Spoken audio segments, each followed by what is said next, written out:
Hello नमस्कार, welcome back to my channel. So हा view बघून तुम्हाला लक्षात आलं असेल की मी कुठे आली. सो मी आली आहे माहेरी. की आज आहे धोंडे जेवण. माहिती खूप जास्त लेट आहे, अगदी शेवटचा दिवस आहे, बट काही कारणास्तव तो लेट झाला. पण फायनली आज आम्ही ठरवलं की आम्ही आज धोंडे जेवण घालणार आहोत. सो सगळ्यात आधी मस्त चहा पाणी झाला आणि सकाळी सकाळी ते मम्मीच्या गॅलरीमध्ये जे काही फुलंच असतात ना, जे काही फुलं तिने लावलेली आहेत ना, ती बघून इतकं मनाला प्रसन्न वाटतं. इतकी छान हवा सुटलेली. माहित नाही पाऊस कधी येणार आहे, पण येस हवा तर खूप जास्त सुटलेली.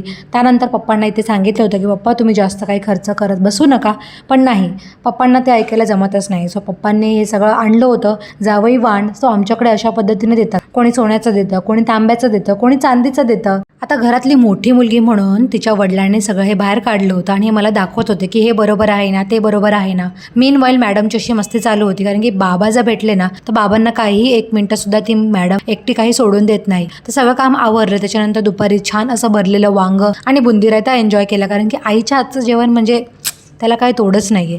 त्यानंतर दुपारी खाली खूप जास्त हवा सुटलेली. सो ती हवा एन्जॉय करायला आणि मॅडमला इथे खेळायला खाली घेऊन आलेली. त्यानंतर आता मी इथे कन्फ्यूज होत होते की मी संध्याकाळच्या प्रोग्रामला मी काय घालू. आता मी एक ब्लाऊज आणला होता, पण त्या ब्लाऊजवरती कोणती साडी जास्त जाते हे मला खूप जास्त कन्फ्यूज होत होतं. पण म्हटलं आपण ते नंतर ठरवूयात. तो आता संध्याकाळी वाजले होते 4 आणि आम्ही जेवण बनवायला स्टार्ट केलं होतं. सो इथे आमचा बेत होता पुरणपोळी, सार म्हणजे कटाची आमटी, त्याच्यानंतर भजे, कुरडे आणि आमरस. सो इथे मम्माने पुरणपोळी आणि सार हा तर रेडी करून ठेवला. त्याच्यानंतर भजे काढायचे आणि कुरड्या पापडे तळण्याची जिम्मेदारी माझी होती. मग ते हळूहळू झाल्यानंतर मी घेतली रांगोळी काढायला. आता मी रांगोळी काढणार आणि आमच्या मॅडम मध्ये मध्ये करणार नाही असं तर होऊ शकत नाही. पप्पांना इन्स्टेट करून पप्पांना बोलली की पप्पा थोडेसे आमचे व्हिडिओज काढा. पप्पांनी खूप छान व्हिडिओ काढला. त्याच्यानंतर अशा प्रकारे माझी सुंदर रांगोळी रेडी झाली होती. कशी वाटते हे मला नक्की सांगा. आणि मी सुद्धा रेडी झाली फायनली, पण खूप जास्त घाई झाली. इथे अनारसे बत्तासे मस्त असे सजवले आणि त्या जावयांचा पाहुणचार करायचा टाईम आला. सगळे जावई आमच्या घरचे सगळे आले.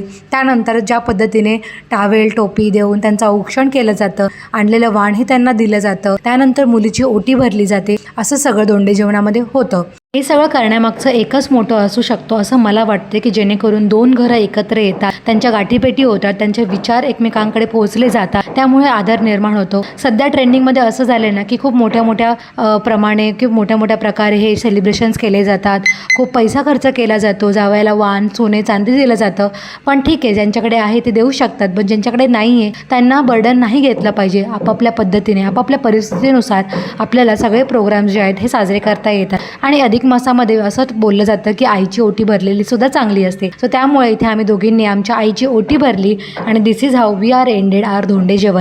दोघींचेही हस्बंड इतके जास्त समजदार आहेत की त्यांनी सुद्धा कोणत्याही प्रकारची अपेक्षा न ठेवता अगदी आनंदी मनाने आले होते. जेवणही अप्रतिम झालं होतं. तो जेवणामध्ये असा मेनू होता आणि ह्या मॅडमचा हा पहिला धोंडा होता, आमचा तर सेकंड होता. पण अशा प्रकारे आम्ही इथे सगळ्यांनी मिळून ताटं केली, जेवण केले आणि छान छान फोटोज काढले. सो तुम्हाला हा व्लॉग कसा वाटला हे मला कमेंट करून नक्की सांगा. आणि तुम्ही तुमचं धोंडे जेवण कशा प्रकारे सेलिब्रेट केलं हे सुद्धा नक्की सांगा. व्हिडिओ आवडल्यास व्हिडिओला लाईक, शेअर आणि सबस्क्राईब करायला विसरू नका. टू नेक्स्ट व्हिडिओमध्ये. Till then bye bye.